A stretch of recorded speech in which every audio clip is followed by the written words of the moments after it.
Caviar Dreamers. Hi, Caviar Dreamers. It's the Marge and Lex, and I just have to preface everything. Lexi did not push me down the stairs. I had a scar revision under my chin, so I'm very swollen here from my facelift because there was some scar tissue under there. My doctor's a perfectionist, and he wanted to fix it, so I look like I'm talking with mouthful of marbles. And then while I was there, I was like, freaking laser under my eyes to get rid of fine lines. So look at this. Woo! Baby raccoon! So I'm just telling you, we're home. I was like, what the fuck? Do a little work. So I look like a freak, so don't be like, Marge, what happened to you? But look, I look like I'm talking with a mouthful of marbles because they went under here and, you know, I'm all jacked up and bruised and no one strangled me. But that's the shit that happens when you're trying to make yourself look better. So I didn't do another facelift or anything like that. I just had to fix the scar because I had scar tissue that was hurting me a little bit and they had to take it out. It's a little swollen. And, you know, this is what happens when you do laser. I'm just telling you that right now. Woo! I am stunning. But we have a great, great episode for you today. So there's also no shame in your game. No, I am not. I admit to everything I do. Someone wrote to me that day, oh, be honest, you had a nose job. No, I did not have a fucking nose job. I'd like to have a nose job because my nose like dips a little. But I was like, no, I didn't have a nose job. Okay. And I have no excuse for looking this hard. But anyway, so there we go. We have great people on today. We do. So this is our first episode that we opened up to Caviar Dreamers to come and get involved in the podcast. So, which I'm super excited about because I am learning from you guys, and we have great dreamers who want to come on, and we're going to talk about great stuff. We have Sarah, who's going to talk about being compliant in small businesses. There's small business tax breaks. She's going to talk about hiring, being compliant with the IRS, which is super, super important because you don't want to fuck over the IRS because we get in big, big trouble. And that goes along with us not knowing anything about that. So that's really good. Know what you're good at and know what you're not good at. I don't handle any of that. My accountant handles that. You have a bookkeeper who handles that because I suck at that shit. So, you know. She's going to help you and tell you who you should be hiring and what you need to know. You, Sarah. And then we have an amazing Caviar Dreamer, Shaun, who follows me, and I love him. We write to each other all the time. He's going to talk about diversity in the workplace, especially because it's Pride Month, so it's super important. So I'm very, very excited about that because we're all about diversity. Yeah. So that's great. And there was a fabulous win last night in the Supreme Court for equal rights in the workplace for gay and transgender people, which is and I posted about that, which is so good. And even the person Trump voted in, he probably thought he wasn't going to vote for it, but he did, which, shocker. Yes, I'm very excited about that. That's a good win for the peeps. Good win for the peeps. Loving it. And then we have Joseph coming on later on, and he is fantastic. He has a store, Hitch, in Long Island, a little boutique. Which I've done bingo for, a little boutique, and I love, it's all about small business and when he made to decide to open his own store, and I'm super excited to talk about that. And how he pivoted during COVID and got hooked up with a lot of Bravolebs to do some fun stuff. So to promote his business, and it's all about the pivot. So I love to talk to all different dreamers, so we have a great episode today. So don't focus on my fucked up face, and let's focus on everybody who's coming on because they're so, so inspiring.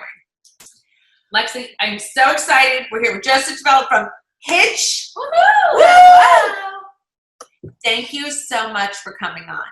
Thank you for having me. I know. Be with the Caviar Dreamers. You're very inspirational. Oh, I don't, well, thank you. I know. First of all, we met because I came on.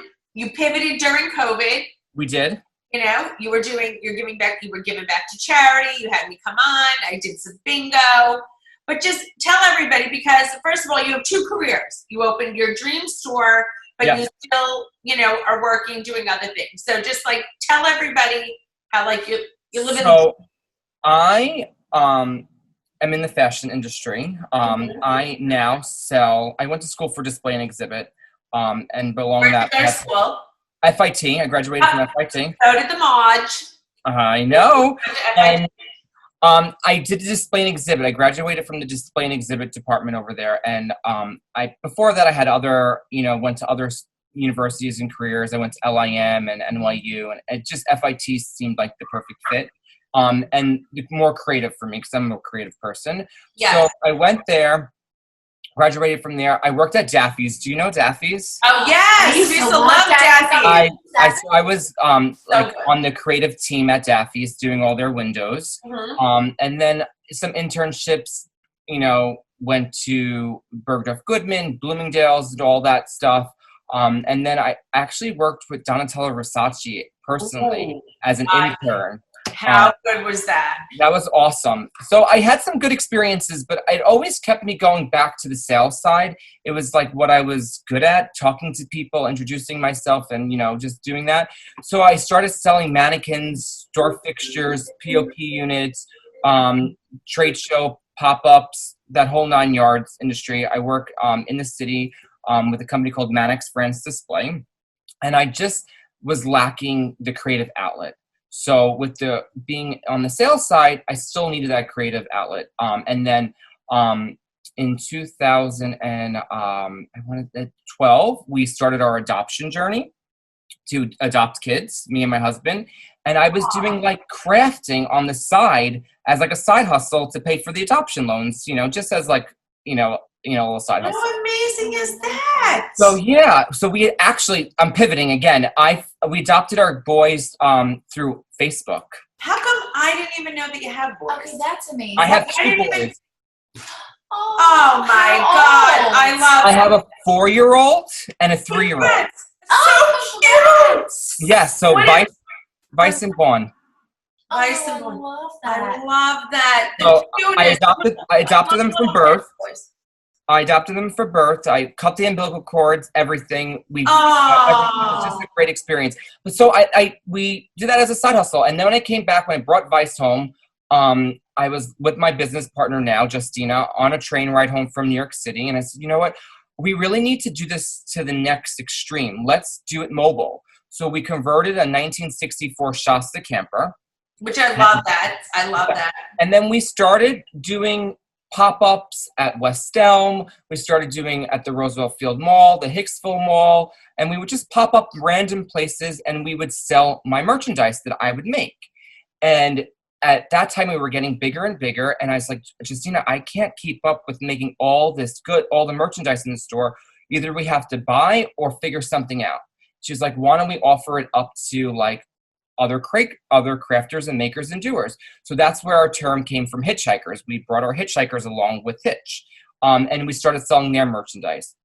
And then it was doing well, and I wanted to take the next step into owning a retail store. So then we did a pop-up in a small town in Long Island, Massapequa, and we did it for 3 months during holiday time, and we killed it. And after that, Justina was like, we need a permanent store. And I said, yeah, I want it in Babylon Village. So you decided you were going to open a permanent store. You did the 3-month thing, then you're like, we need a permanent store. So of August 15th of last year, we opened up our permanent store. Congratulations. But you're still doing your other job too. I am still working full time. Yep. And who runs the store? So I have the luxury of working like 2 to 3 days a week. So the store is closed 2 days a week, and then I'm here working from home from the store. And then we have some employees. Justina's here too, my business partner. And then we have 3 girls that work for us. Oh, so that's great. And how's the store been going? So up until COVID, we were doing really well. And then we kind of, since we were online before and we were pop-up, it was really easy for us to transition back to mobile and online sales. So we had that in our pocket. So it really didn't hit us as bad as it hit other stores. And we also, pulled our, big guns out, and we did bingo with you. And we did drag queen bingo weekly, and we did paper flowers just to keep people occupied and entertained during quarantine. And, we get emails constantly that, it was great that we had this outlet and it was something to look forward to during the week on a Friday or a Saturday. And, that felt good, but we pivoted and we made it work. All right. Now, how did so you, smart. so obviously that was such an incredible idea. Did you literally just cold call the girls? Did you have any introduction? Did you just think, you know what, I'm just going to cold call these bitches and get them to play bingo? So I Instagrammed like every single person that I would do. And then I did my private investigation, and then I found Tom, and Tom was our connection into everyone. And that was so good. smart. That was just so smart. Also because you know what it is, which I think what you say to a lot of people, like, if you want something, you just go for it. You came up with an idea, and it's like, if you don't ask, you don't get. I mean, that was like so smart. Yeah, I mean, you never. My biggest thing is, what's the worst they can say is no. Okay, thank you. No, it was great. I mean, we couldn't ask for a better turnout. It was an experience. It was new to us. We were used to doing our in-person bingos. Hitch is known for the largest in-person drag queen bingo on Long Island. That's so good. We're coming next time. I want to come in person.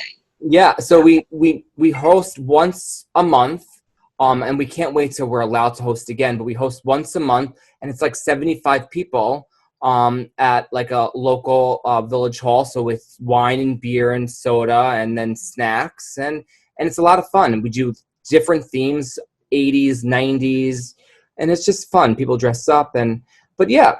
So that's basically my little story. And then it's great because customers from the store, and you bring stuff. The town you're in, does it get a lot of foot traffic? Because retail is not easy, which people know. People always say, should I open a store? Should I not open a store? I think your concept, is different.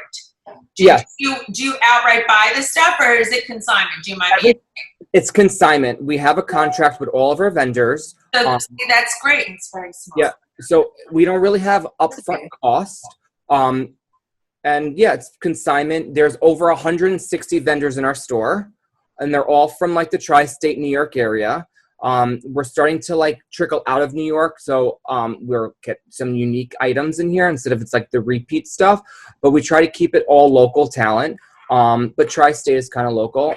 So yeah, it's fun. And then we started doing these upcycle designer items that has really helped us through COVID, like the upcycled keychains, like Louis Vuitton, Gucci, and we repurpose them into designer bags and things like that. So that, I think our next progression may be luxury consignment, just because it's like a natural progression.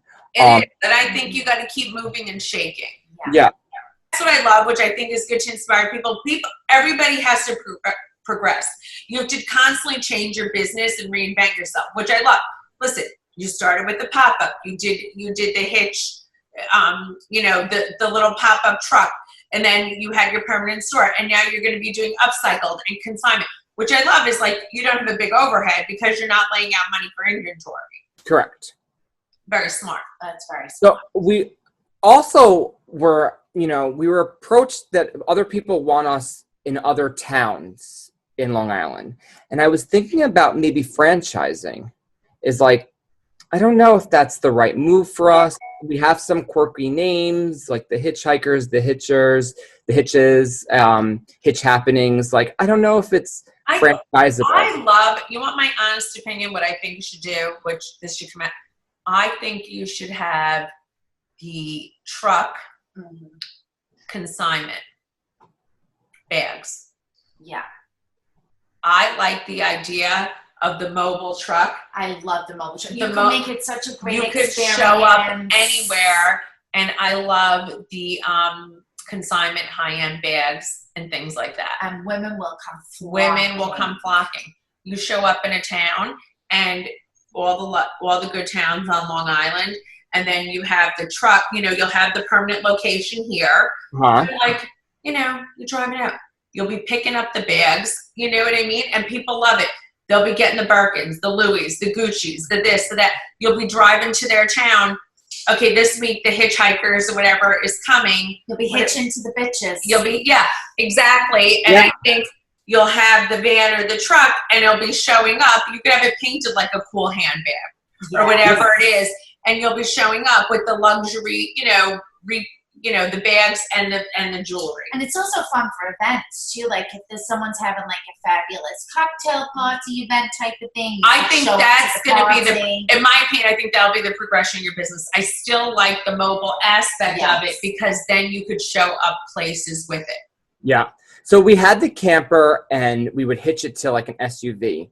And it was like, literally I said a prayer every time we drove it, because literally like a gay guy driving just picture in like a 64, like rusty tin box, up to my cute little SUV. That's like 4-cylinder, not really supposed to be pulling it, and I hitch it. And with Justina, one time we locked our keys in there. It was just it's like a comedy show with us, but we had a lot of fun doing it. But I think if we do another mobile aspect, I want it to be drivable and not hitched. Exactly, but don't you love the idea of the drivable, and you could get the handbags and all that stuff? Yeah, maybe I'll get a Sprinter. Yeah, I just think it's such a good idea. People will go crazy because people love it. You could pick up the bags, and you could be selling the bags, and people could go in it. I could just see you showing up at the Hamptons, the fun like the aspect of it. Yeah, you know, like the polo matches and stuff. Yes, can't you just see that happening? I think you'd make a fortune. You could have illustrators come who could hand paint the bags for events and stuff. Yeah, keep that absolutely. Flow going. That'd be really fun. I think that's a great natural progression for your business. Yeah, I think that's a good idea. I love that idea. I could just see a natural progression with you having, you already have it down pat that you did that before. Yes. I think it's a natural idea, and you could be doing it with, that's just that's my little business. I love it. That's my little business thing, because you already know how to move it forward.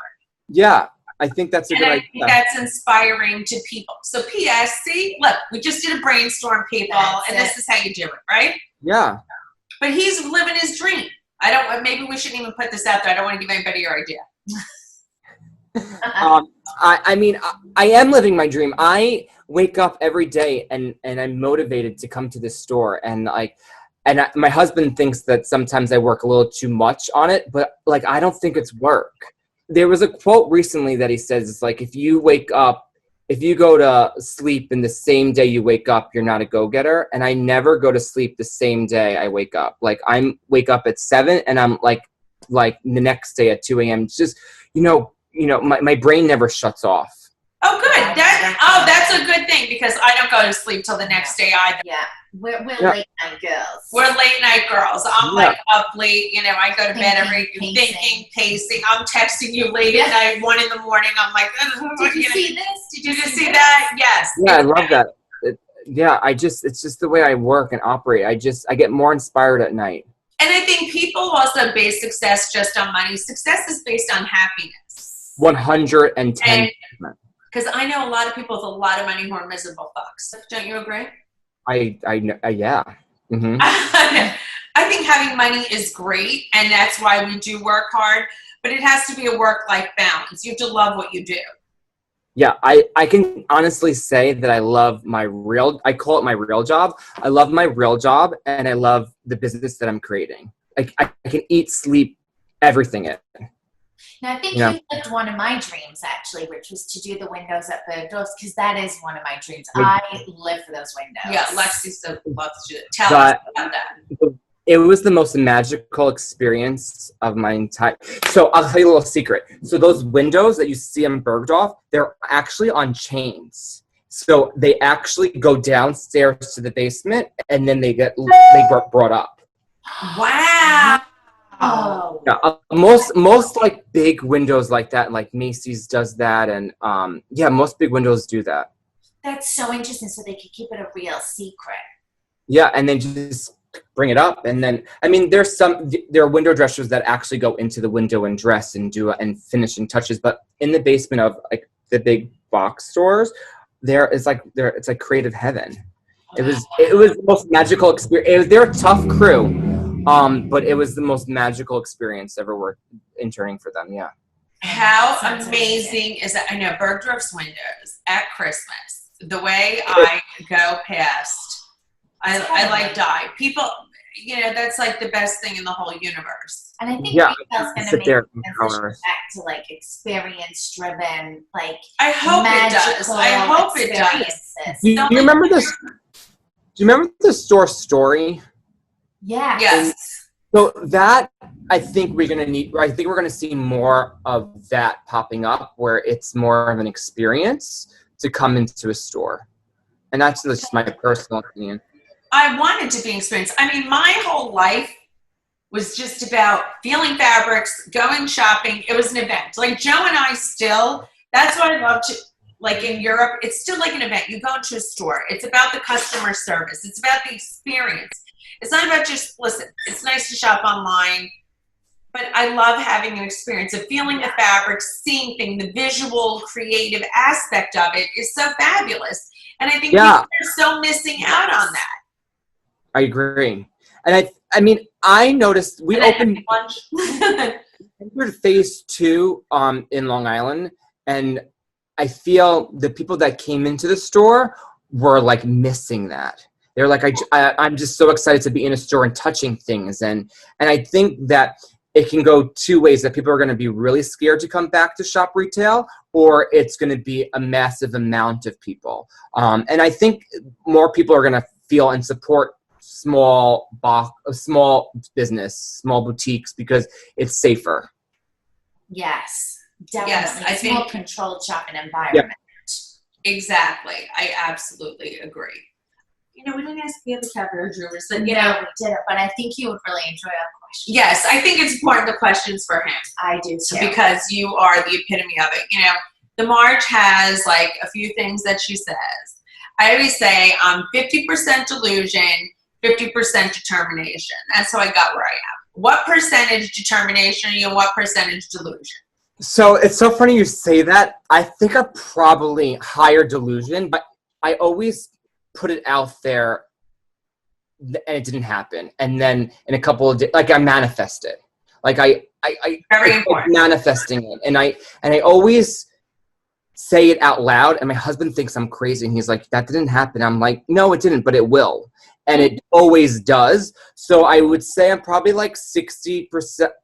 I think I'm more than 100. I'm going to say 60-60. Yeah. I have to be, Listen, I have to be higher than 100. That's good. Yes. 60 delusion, 60 determination. I love it. Ask them young. Okay, so was there a real defining moment in your career history where you had to pull up your big girl panties? It was a defining moment. What was like the defining moment of like your career that you realized, holy shit, I got to put my big girl panties and do this? I mean, maybe my first business trip, I was like, I cried hysterical. I remember going on my first trade show. I was 19. I was told that Wednesday I was going on Thursday, pack your bags and go to a trade show and set it up and start selling for 4 days, not knowing anyone. And I was like 19. So I cried my whole entire day, the whole entire 3 days. And then after that, after like day 3 and I was breaking down, I was like, okay, I got this. Like I did it. I was able to do it, and send me wherever you want to go. I remember I cried the whole entire time in Chicago though. And I was like, I can't believe I'm here. This place is, and I'm from New York City, and this place is dirty. I mean, but like, it was just my fear of not stepping out of my comfort zone and doing it. I had to put my big girl panties on and do it. And I was scared, but I did it. I mean, at 19, and that's a big deal. You know? And that I feel like when people step out of their comfort zone, and it's like a defining moment in their career, knowing that they could do it. Yes, growth moment. Yeah, it's a really big growth moment. I mean, I always have, oh shit, are we going to be able to do this kind of moments? And then I always doubt myself, but it always turns out to be okay. Like I always have that. And Justine was like, my business partner is very like, let's X 1,000,001 questions and like think of how the consumer is going to react to it. And I'm like, let's just do it. Like, that's how I'm just like, let's do it and let's see what happens. And Justina's very like, let's think of what the consumer is going to react to it. So it levels it out. Balance having your business. Yeah. Absolutely. Because I know, like, I ask a lot of questions. I know, what am I like? Marge is like, yes! Yes, of course, let's do it. Oh my God, of course. I mean, half the time I'm thinking of something and I'm just like, oh my God. Will we be arrested? Will we survive this? I'm like, it's not a big deal. Lexi's like, what are you saying? I'm like, let's think about it for a second. Yeah, that's Justina's like, let's think about it. And I'm just like, let's just do it. And I think you need that to keep an even keel in business, for sure. Yeah. We always say that we're entrepreneur real, because we're not going to tell you, like, write a business plan and you're going to be the CEO of a Forbes company. We're like, no, get your hands dirty and be real. So what's the most real advice that you could give someone who's thinking of opening their own store? My realest advice, I would probably say, is what's the worst you can lose? Just do it. I mean, it's at the end of the day, it's only money and it will always come back. So just do it. take the risk. You always will gain if you take risk. You have to take risks to make it. And I agree. Do it. Just do it. I mean, what's the worst that can happen? Yeah, it's Exactly. true. It's true. It's even if you lose money, it's a learning experience. There's Yeah. like, you know, every failure. It's better than college. Everything has value. It's better. You'll get a great experience, hands-on experience that you won't get at a university. And I know everything from accounting to, you know, paying taxes and payroll and all this stuff. And, you know, it's just. Do you use a payroll service? No. Okay, so we have someone coming on your very episode. Yes. A payroll service, which is very inexpensive, and they file all your tax. They do, and it was very interesting to listen. I always used a payroll service when my company was much bigger, and they do everything, and it actually makes your life really, really easy. And they do 99 employees, and they do everything else. So you'll have to listen to that. Oh, I listen all the time. Okay, good. Well, we love you. Just thank you so much. Thank You you. are so inspirational. You're so fabulous. Tell everybody how to find you. You can find me at Hitch LI on Instagram or hitchli.com. And yeah, thank you so much. Thank you so much. All right, we'll do it. Bye. Bye. I'm so excited. Very excited. And he's going to talk about diversity in the workplace. And we're all about diversity. So I'm so excited. And I love him because we are friends on Instagram. That's how I met him. And he's amazing. And, you know, he represents the LGBTQ community. And he's, you know, fabulous. So thank you so much for coming on today, Shaun. Thank you for having me, Marge and Lexi. I know. Okay. We are very lucky. Yeah. I mean, in our industry, in our design industry, we have always naturally had a very diverse industry. Yes. Tons of different ethnicities, tons of different, you know, sexualities. We're very, Yes, very lucky to be in an industry of fun and fabulous people. Yes, everybody's creative, fun, fabulous, free to be me. So we've always been a diverse industry. But what industry are you in? Tell everybody. So I work in financial services, and I do work in diversity and inclusion. Oh, great. Yeah, so I've been working for about 3 years in this particular role. So I'm very passionate about it in my personal life, my professional life. I do get to talk about diversity every day. Actually, interesting enough, I started my career, I graduated from the University of Arizona with a degree in producing film and television. So, yes. And I did an internship on like a talk show, like that's not even on air anymore. And I was in a desperate rush to move straight into Manhattan from college. And it was impossible for me to find a job in TV in New York. I should have moved to LA at the time because I was all the way in Arizona. So it probably made more sense, but it was taking so long and all my friends were finding jobs and I could not even land one. So I took a job in marketing, which then eventually led me towards working in diversity. And it's great. I mean, I think it was so needed. It's so needed and so good that you're doing that. Yeah, I think it's really important. I think there's all different types of diversity, right? Ethnicity, gender, sexual orientation, disability, veteran, neurodiversity. There's so many different types of diversity. I think what's really awesome is when you bring all different backgrounds to the table, you get the best results, right? So I think focusing in on this is really important, and obviously fighting for equality, both inside and outside of work, is super important. Yes, it's absolutely important. And just tell me when you got involved in working in diversity and financial services, because, you know, listen, financial services is known to be very conservative. Just the word itself, financial services, you always feel like it's very buttoned up. Tell me a little bit about that. So most firms actually now all pretty much do have diversity. It's a lot of the larger firms. And so it covers a ton of different areas. You know, there's different employee resource groups, right? So like for me, I'm a part of the Out network at my company, and, you know, bringing the LGBT community together. There's different affinity groups like that, and really just a focus on making sure we're hiring, promoting, and retaining the right people. So that's kind of what I do at work every day. And then outside of work, now I have in my personal life, I'm a part of the LGBT community. I have struggled with mental health, so I am a part of the disability community for invisible disabilities as well as neurodiversity, which is super important. And a lot of conversations are now happening around mental health and the importance of mental health. So, and I'm a huge advocate and ally for the Black community, the Latinx community, the veteran community, disability, women, every community really that there is, I am a strong ally for. And so it's in my personal life and my professional life. And it's great to see both of you using your platform to kind of be these advocates and allies to these communities that need it the most right now, like especially the Black community. Yes. I have noticed your posts and education and just talking about it and not staying silent on it is just, it's really admirable. And I've noticed more celebrities are starting to use their platforms. So, you know, it's definitely something that I think you can really help with, right? Because you have such a large following and there's so many people that you can reach. Yeah, so. I think it's also a very big, it's a social responsibility when you are a public figure, no matter what type of public figure you are.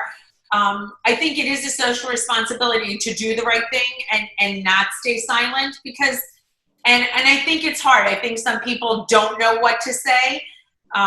Obviously I always say what I'm thinking, but what I found was actually, listen, like I said to Lexi, I lost some followers and I was like, those are not the people I want.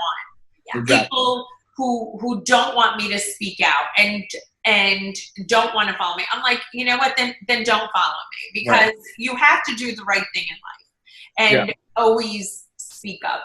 I said what was very interesting in my childhood, growing up with Marge Sr. in the 70s, very bohemian. All her friends were very diverse. All her friends were gay. I never knew being gay was different, truthfully. And it was very strange to me when I got older and even in middle school, you know, I picked up on, my gay friends or whatever. I knew right away. And if like there was a snide comment, I was like, what's the big deal? I never knew people were going against gay people. It was so foreign to me. So when I found out that, it was such a shock and an upset.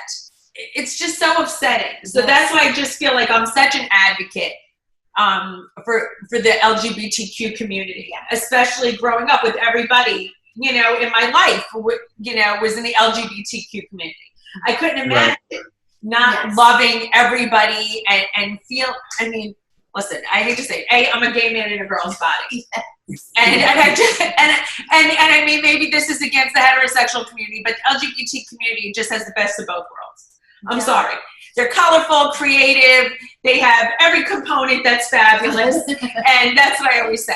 How could you not be obsessed with the LGBTQ community? I agree. They're just the best in the whole world. I mean, to me, you know, and I just think it's so, no, but it's true. There is just, the world would be so boring without diversity. And I don't understand people who just can't accept everybody. That's why I'm so happy, you know, that we have you on to talk about it. And especially this month is Pride. Growing up, did you come out to your family right away? Did you, you know, let's talk about that a little bit. Yeah, so I came out when I was like 20 years old. I was in college.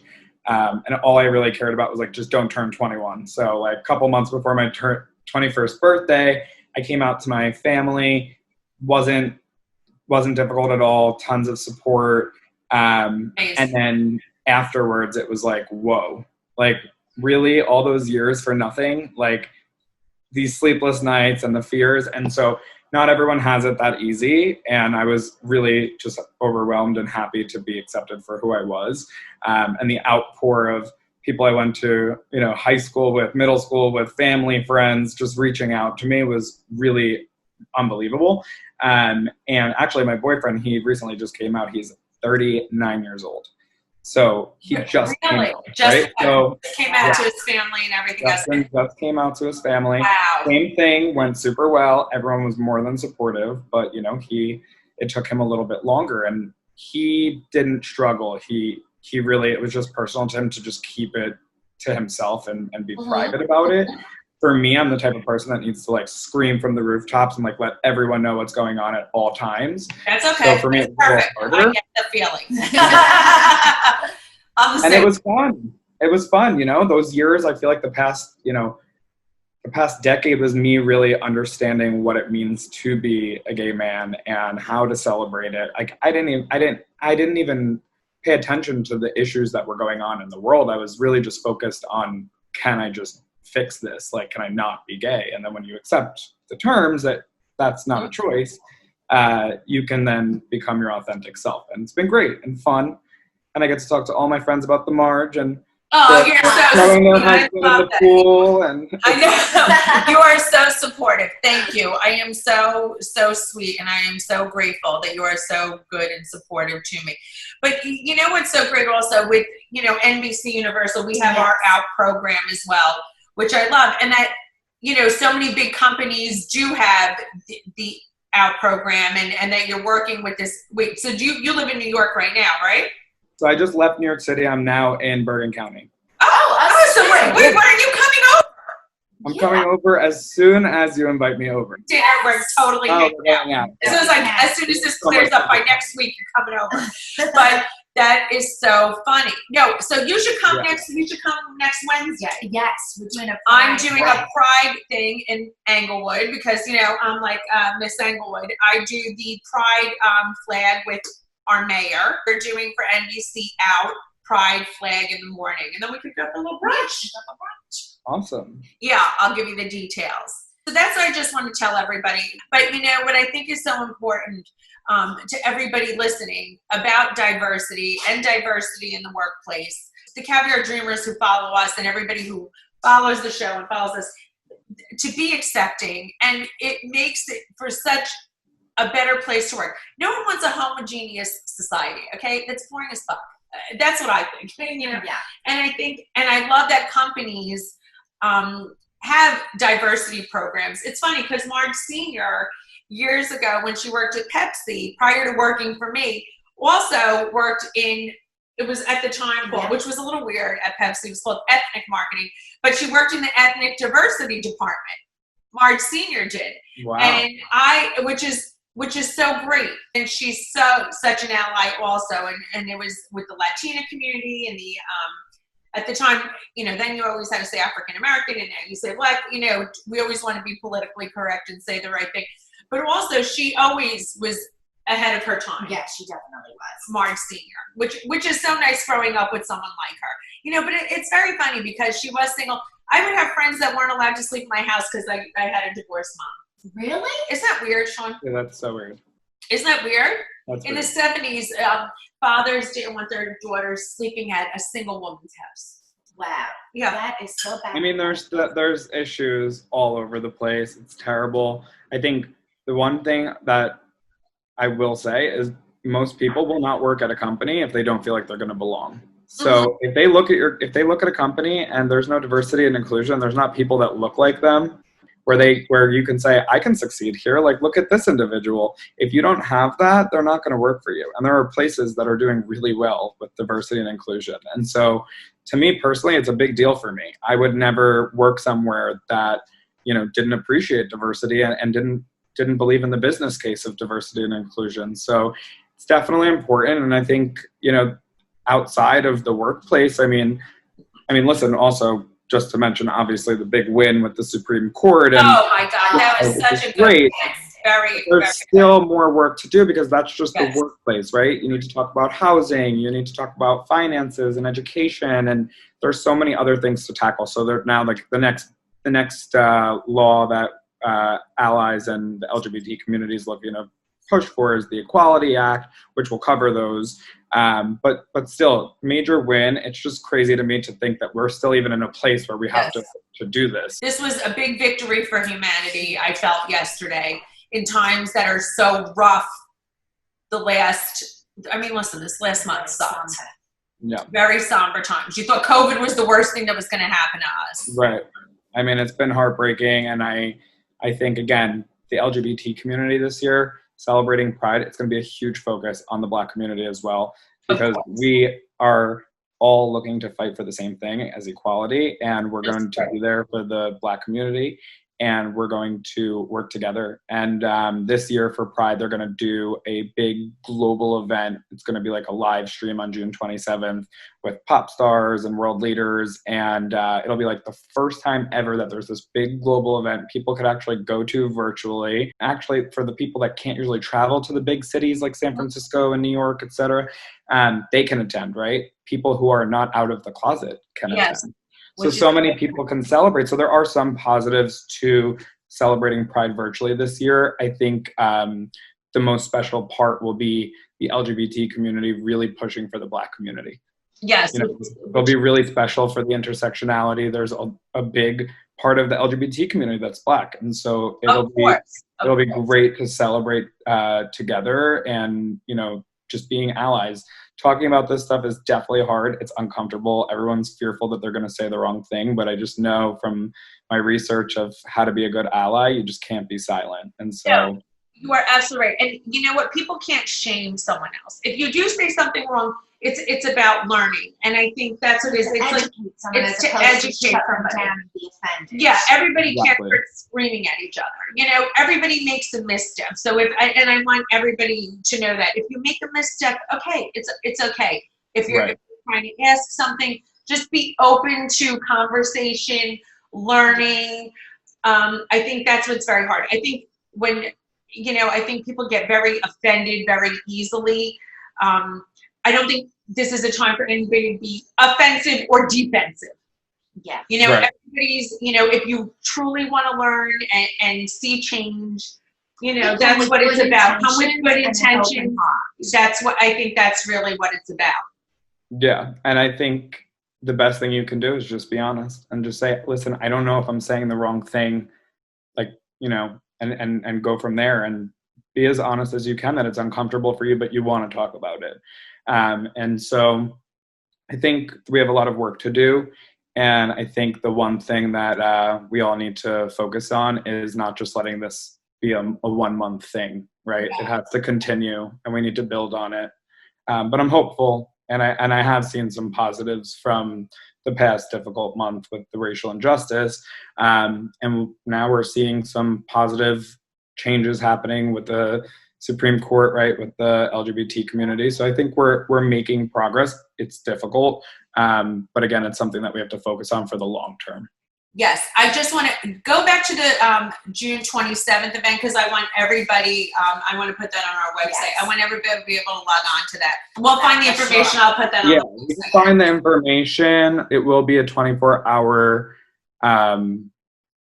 live stream globally, so we'll find it and we'll share the link around. Are there any favorite LGBTQ charities that you love, or anything for diversity that you want people to be involved in, or just anything? Like like for kids, there's one that I love for transgender children or kids that are struggling or get to Live Out Loud that I get involved with. Are you familiar with Live Out Loud? I feel like I've heard of Live Out Loud before. It's kids that are transgender or it's, you know, or gay or whatever, and it's so great, and every school has it's a lot about representation. Yeah, I can't get my words out. Yeah, representation in their community. Yeah, representation in their schools. And but it's find allies and role models and positive role models. When you're a little kid and you're not sure, you know, if you're gay, if you're transgender, you have no one to discuss. So it's about having a community within your school and finding positive role models and a place to go. And it's such a great, you know, organization, Live Out Loud. Now there's just so many networks set up that people are so much more well informed and know what's going on with their kids. And it can only get better. We can only do more. Yeah, exactly. Because the suicide rate with being transgender. I was just about to say, I love that you said you work with mental health charities. Yes. That's something that's very close to my heart. I lost my father to suicide and my husband is bipolar. So that's something I've always wanted to advocate for heavily, because I think especially at this period now, in a pandemic and with everything that's going on and social media, mental health is, I think it's more difficult to take care of your mental health than it is anything right now. Absolutely. Yeah. It's so important to take people. We need to learn how to take care of our mental health and let everybody know, to change the mindset that it's just like your physical health. We all need to take care of our mental health. It's not such a bad thing to talk about. I think right now when we say mental health, you're going to think disorder, right? You're going to go there. But I mean, I've been meditating every day during the pandemic because it keeps me calm and helps, right? And physical activity too helps with mental health. So there's so much that you can do with mental health, but I do think that raising awareness on the importance of mental health is equally as important. You know, all these topics are important. They all deserve the attention and the advocacy that they need. And there's so much that we can all do. And I try to give back as much as I can. And I try to be active, and I try to be a role model for others and give back. But I still think that there's more that we can do. And there's definitely some great resources that I can share with you, and you can highlight and share with everybody some great organizations that we can. Yeah, I think we should definitely highlight and share some, with the Caviar Dreamers, because I think people don't know the right organizations to go to, and they want to make a difference, and people don't know, where to donate or what, or how to help.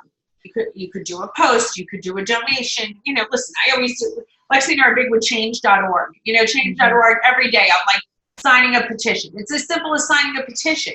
You could do anything to make a difference. Every little bit helps, and just to do the right thing. And even having open, honest, and like we said, sometimes Conversation. difficult conversations. Yeah. All raises awareness.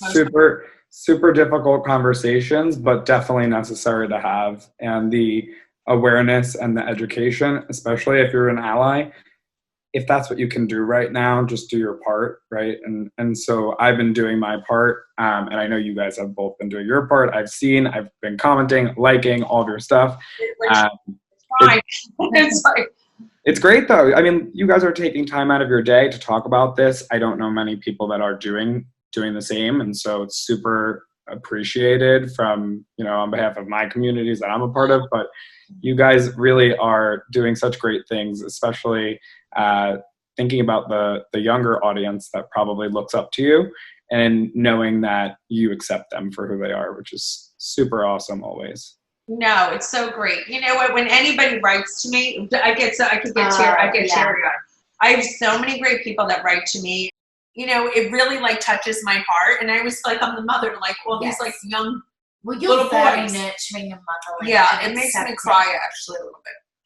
It is. It's really, really nice. I guess I feel like I found my right people. Very lucky. I'm very lucky. I found my right peeps. Yeah. And I feel like maybe I'm on sometimes am I on the wrong show? Should I be on a show with me and all my gay men? That could be a good show. That might be a better show for me. I'm in the wrong body. I'm meant to be. Gay men in a girl's body, but I'll stay the girl. All right, Shaun, thank you so much. Thank you. Thank you this for having is me. so good. Bye. Bye. Sarah, first of all, I'm so excited to have Sarah on today. Yes. Sarah, thank you so much for coming on. Because you know what? When you have a business, a small business, any kind of business, who the hell knows what to do with payroll? Not us. Not us. Thank God we had Mark Singer, my accountant. But, I didn't talk to you, and then Sarah reached out to me. We talked to each other. And she has such good advice. There's so many tips that people don't know about. So thank you so much for coming on. Go ahead, Sarah. The floor is yours. Oh, thank you so much for having me on for, the most boring topic, right? Payroll. Nobody wants to talk about payroll. Nobody wants to do payroll, okay? When you are just starting out, as a Caviar Dreamer, you're thinking of your business, your ideas. Everything that you are focused on is, this isn't my new business, this is my baby. And then you're like, oh crap, I just hired an employee.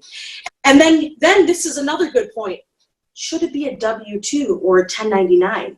None of my business owners that I work with, they don't have a clue, and we like to say, if you're doing a contract work or something like that, that's great for a 1099. What's nice is payroll companies can handle that too, right? Business. I didn't know that. I didn't know payroll companies can handle 1099s. A lot of people don't. They just think, okay, I'm just going to calculate all these year-to-date numbers and their salaries, and then, just pray to the gods that I get their W-2s right for their 1099s right at the end of the year, right? So they do both. They do, your W-2s and the 1099s. So I am just love to preach about having somebody outsource your payroll because it is such a pain in the butt. As a business owner, you are only thinking about your business. You're not thinking about, being compliant with the IRS. And then if you've got a W-2, Marge, tell me this. When you first started, did you even know how to calculate your state unemployment, your federal? No, we had a payroll service. We had to have a payroll service because we're like completely inept. Yes. And then a lot of business owners think, you know what? I'm going to save some money. Let me just do this myself. And it's so hard because you need to know on the employee and on the employer side, all of their state unemployment, which by the way changes. If you have a lot of unemployment in your company, that number skyrockets, right? So you need to make sure that you're paying the state for unemployment, the federal for your taxes, right? Your Medicare, Social Security, local if you have them. And you're like, wait, did I do the right percentage? And then when you find out that you didn't, then you get these audits, right? And if you're a small caviar dreamer and you're about to just like make it big, your company can go under because of this audit that you just had. And it's like, man, for the price of, payroll service to do it, why not have, an expert outsource it, right? It just makes sense. I mean, 40% of Americans pay a minimum of $800 per year on payroll tax penalties. And that's a minimum. I mean, people are paying $5,000, $10,000, so, have, paychecks, have a corporation who is actually licensed and bonded with the IRS, just do it for you. And a lot of people think, well, Marvin down the street's got a payroll company. Let me just pay him. Okay, Marvin isn't licensed and bonded with the IRS. So he can literally take your money, not pay anything, and he is not liable for it. Like, it's wild. But that happens. And then we get all these, these poor companies, they're like, yeah, we're about to go under because we thought that this, reputable payroll company was going to take care of us. So whatever you do, find one that's actually licensed and bonded with the IRS. And then, Marge, what about this? With your company, did you do PPP loans this year? Did you take advantage of that during COVID? I probably should have, but I didn't because I don't have a time and place, so I just kept paying them. But I should have. Yeah, but you're amazing, okay? Because you didn't have to do that. And well, I probably still could take a PPP loan. Yes, the government still has money to give. I felt like they ran out of money, whatever it was. Exactly. So what is nice is, you'll love this. If you've got a payroll company, end of the year, guess what? The government, they're not giving that money out for free.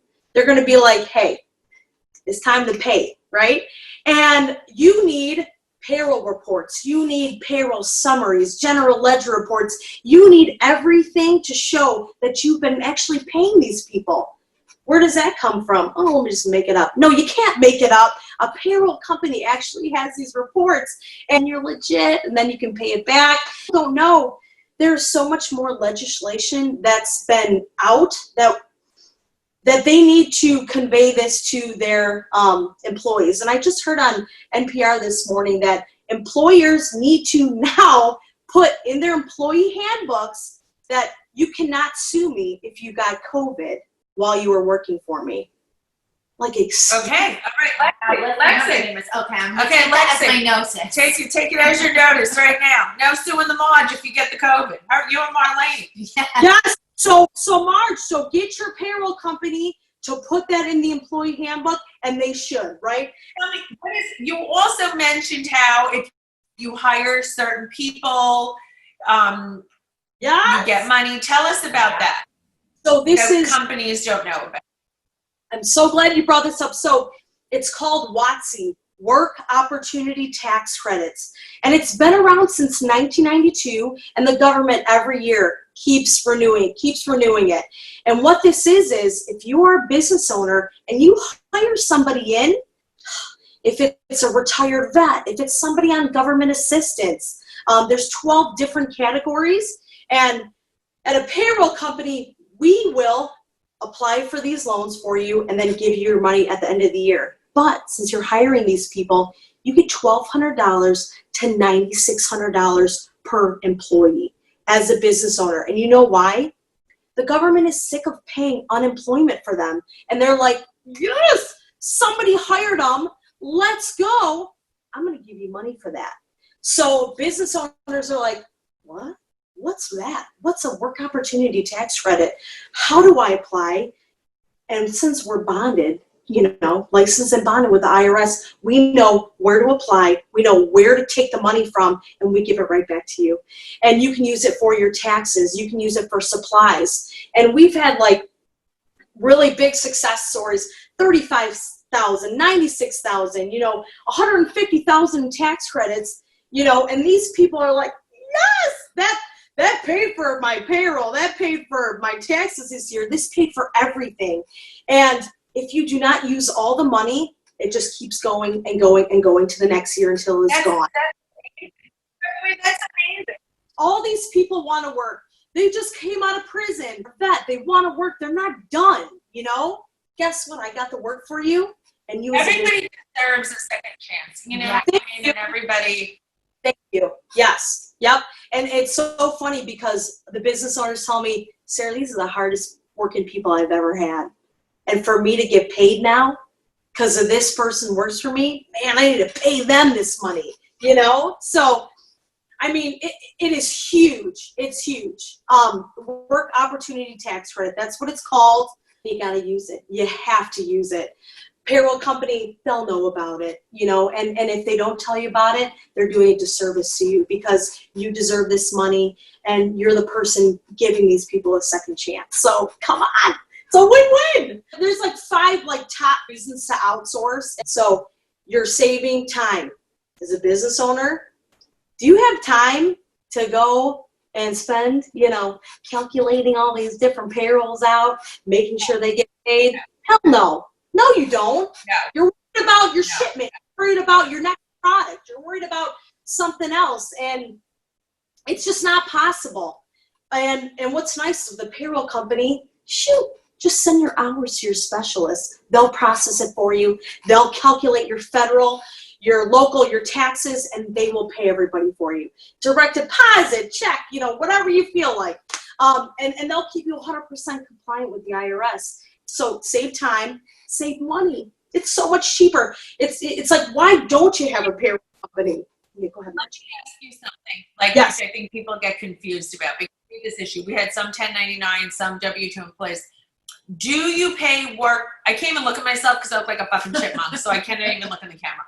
Okay, it's very painful. But that's side note. But do you pay workman's comp on 1099 employees?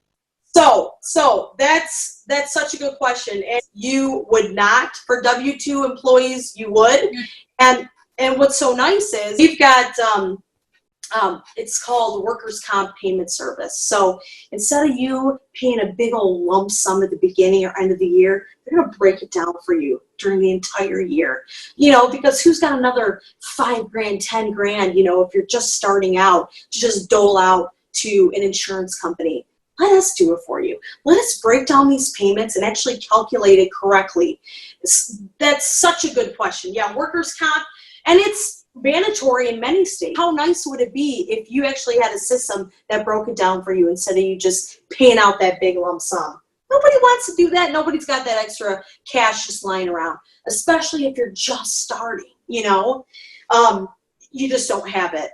And then another good thing, a reason to outsource your payroll is like the enhanced security. Your employees' data and all their personal information, nobody can get through, right? You don't want anybody getting their social security, their address. And enhanced security, that is also huge. Instead of just keeping it around the office, and believe me, I've got many people who just keep it around the office, you know? So you just need to tell them, hey, come on, let's do this right. Can you do with the payroll service a 401k?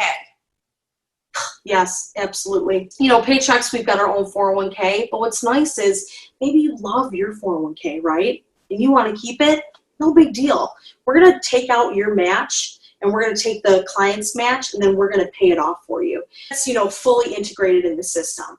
And that's such a good question because people think, oh, payroll's got nothing to do with that. Yeah, it is. Because that's another thing that we take off of the hands of, you know, the employers. Even health and benefits, you know, we do that too. The big thing is human resource services, right? You can get anything from, hey, you're calling somebody on the phone and asking a simple HR question.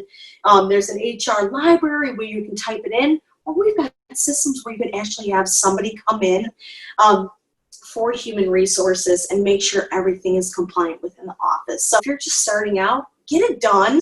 We need to keep everybody 100% compliant, and then we take 100% liability. Maybe we missed 10 cents that we didn't pay. You think that's coming back to the employer? Hell no, we got that. We've got you covered. Peace of mind, right? No, it's amazing, and I think it's so important. Like that's one thing that we always tell everybody. We know what we're good at. You have to know what you're not good at. We obviously suck at that stuff. So when I had a much bigger company, we always had a payroll service. Yes. We always do that.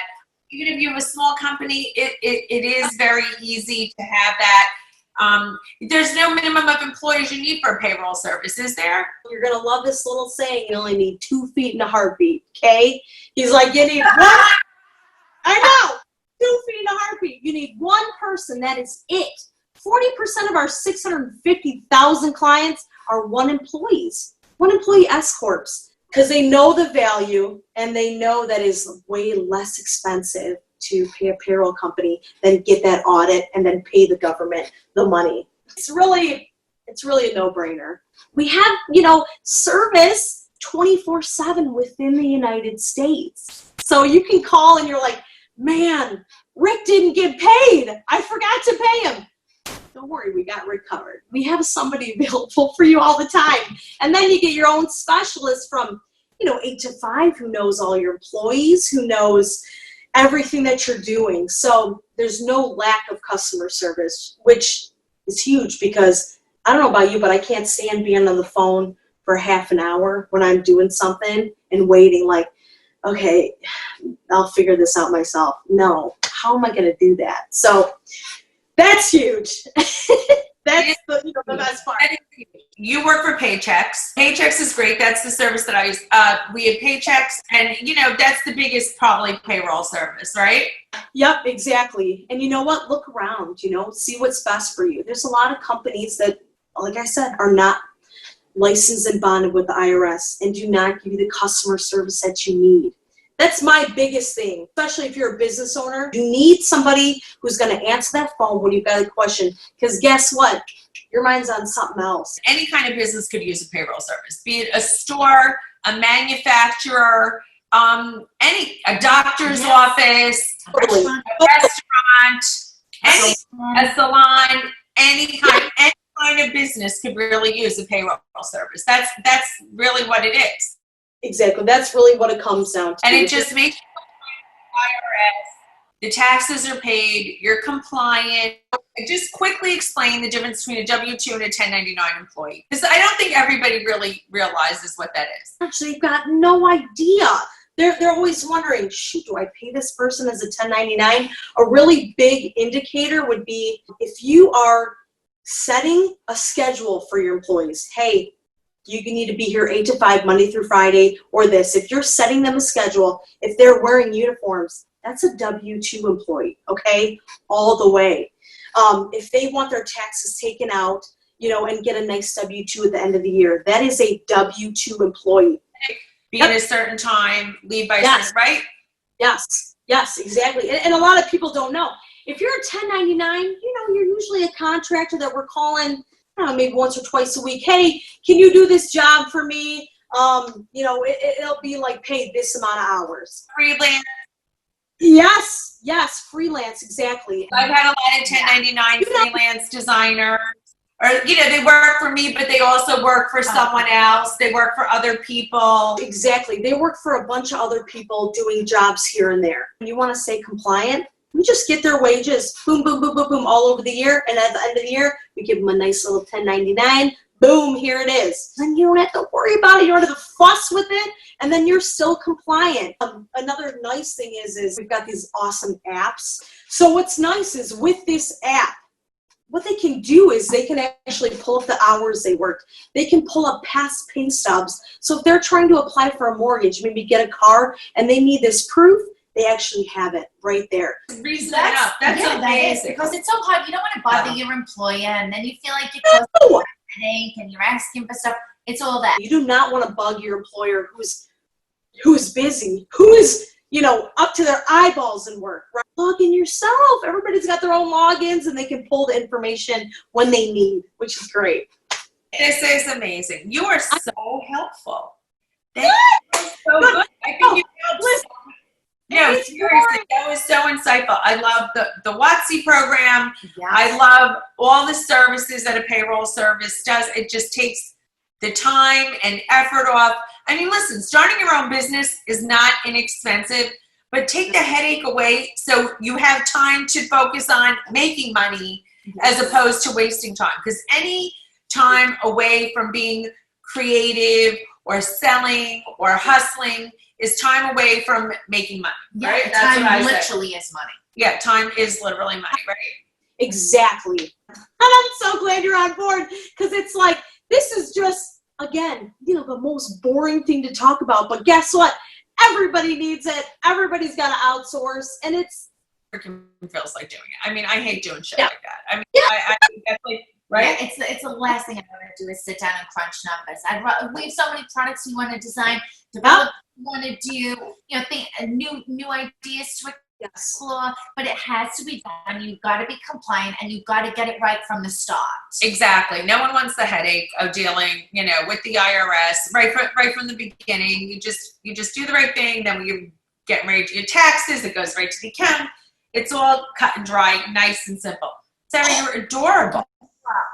You should be the spokesperson. You should be the spokesperson. You should be the spokesperson. No, I truly love it, and I'm helping people, right? I've been in sales for over 12 years now, and man, every day I go to work, and it's not a job. I'm helping people, and I love it. Well, you're the best.